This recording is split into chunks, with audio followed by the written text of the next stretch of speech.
Hello, Pauper fans. This is match 2. I'm Mathonical, and we'll jump into it. This initial hand is not keepable. We only have one red source. We do have one galvanic blast we can cast, but we need a second land to be able to cast our prism to get our mana online. 2 Palace Sentinels with 1 land is just no good. Yeah, this is not a keepable one. So we ship it back. This hand is keepable. We've got our mini Mole Drifter online. We've got our 2 lands to be able to cast everything, so we are very happy keeping this one.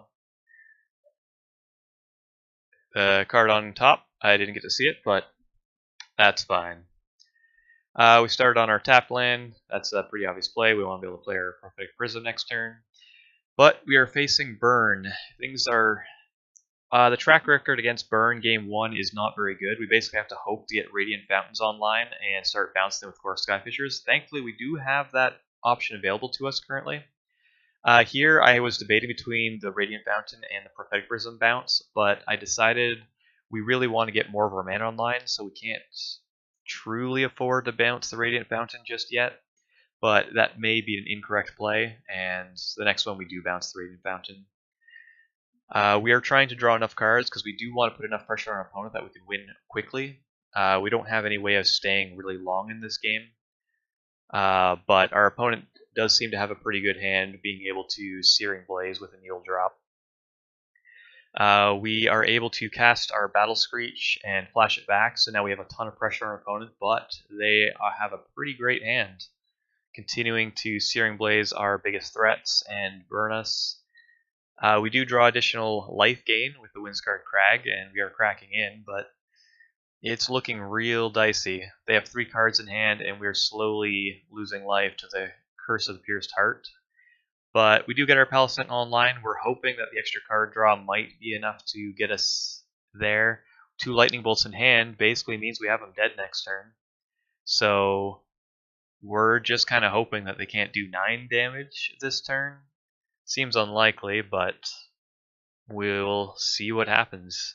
Unfortunately, turns out they have Xaxes, so we are dead on that one. But we do have a good sideboard plan against Burn, so we come back in game 2 with our sideboard plan.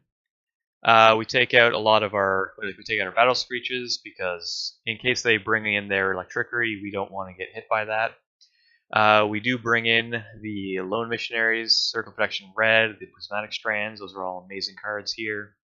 We don't need the Sen's Enlistment, or looking back, we may want the Rally of the Peasants just as a way of trying to finish the game a little quicker. But that's something I'll be testing out in the future. We do take out the Prophetic Prism and one of the lands because we've lowered our curve and we don't want to be wasting our time just bouncing and replaying these artifacts. We want to try and gain life and end the game as quickly as possible.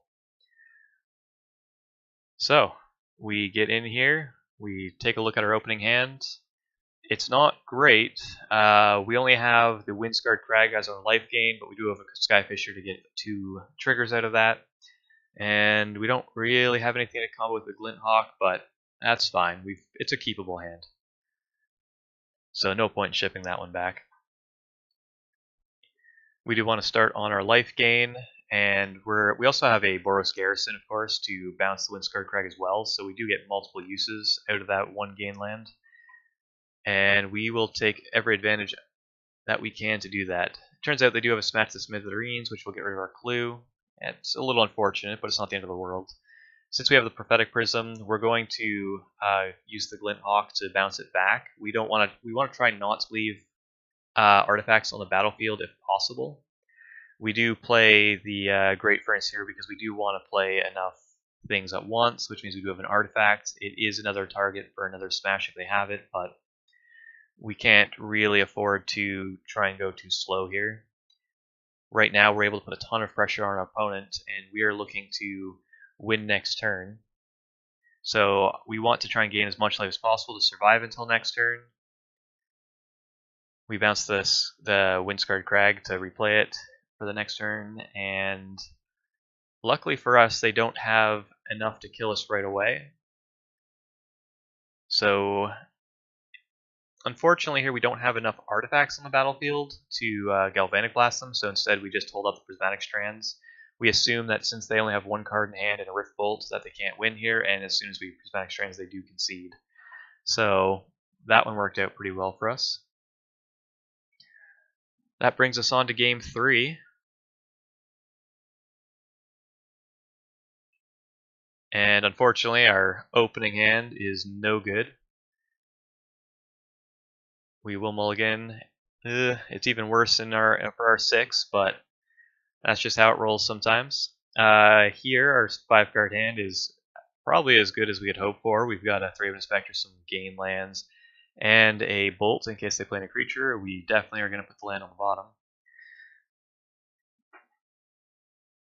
And we just get into this. We're going to try and gain life. We're going to try and get some advantage out of our Thraben Inspectors. And that's about all we can hope for. We do, like, the cards we're looking for and hoping to see are Prismatic Strands, because that'll give us 2 protection effects, and some of the Lone Missionaries for loss of life gain. Without those, there isn't really much way we're going to win this one. Our opponent seems to have a pretty good hand, and is getting us down pretty quick. Prismatic Strands now gives us a chance. We may be able to pull this one out. Unfortunately, for us, our opponent is playing very well. They realize that the 3-mana open is likely representing Prismatic Strands, so they're doing their best to just play around it by hoarding a bunch of burn spells to unleash a flurry all at once. We are starting to get feeling pretty good about where we're at, and we do want to try and win. So we're going to try and protect our guy, but in hindsight, they had the exact hand that beats this. They had 2 Fire Blast to follow it up with. Analyzing this game after the fact,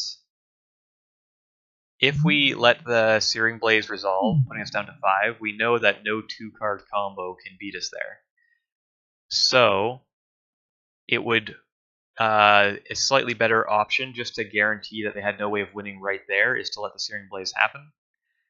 Go down to 5, and then continue to just like draw our clues, cycle, and try and draw into additional life gain, and go from there. So in the future, this is something I'm going to look for, just to help narrow down the ways that our opponent can get back into it.